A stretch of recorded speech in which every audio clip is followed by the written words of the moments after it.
Department of Agriculture Region 10 gibutyag nga posible kunong maabot ang 20 pesos per kilo nga presyo sa bugas sa rehiyon. Apan pipila ka mag-uuma nagpanglingo sa maong panglantaw sa DA. Atong sayro ng detalye diini pinaagi sa RTV Presents ni James Pauloya.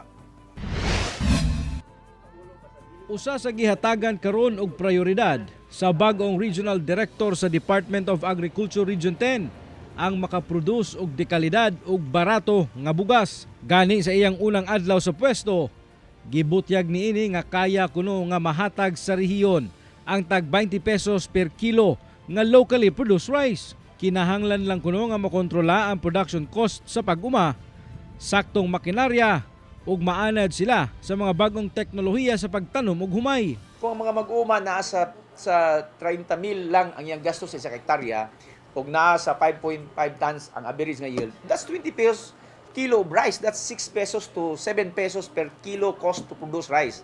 Mahimo ba na? Mahimo.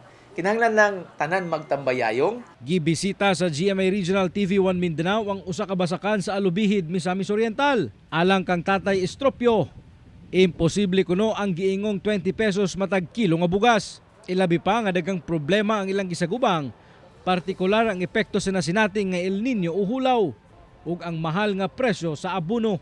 Mas may mo palit na lang kog bugas kaysa kukoy magtanom. Kung malugi ra magtanom ra kay guro ka malugi. Halos di ka pa makakaon kay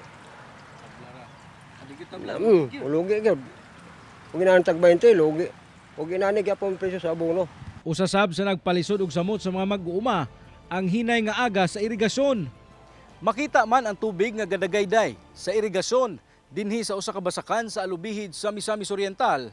Apan sumala sa mga mag-uuma nga dili na kini supisyente pa aron makapatubo sa ilang tanom nga humay. Gani, kining usa ka kahon sa gitamnan og humay nga tapad lang mismo sa maong irigasyon nang liki na ang yuta ug sumala sa mag-uuma, dili na kini mapuslan pa. Hinuon aminado man sab ang buhatan sa Department of Agriculture 10 nga aduna pay daghan nga kinahanglang iplastar una makabot ang tinguha nga 20 pesos per kilo nga presyo sa bugas. So I think it can be done in 3 years. And that is one of the project no that we call it rice #rice at 20 in 3 nga ang isa sa mga programa dinhi sa Region 10 nga atong suportahan. Kauban si Jaybird Pairat sa kamera. Ako si James Pauliap para sa One Mindanao.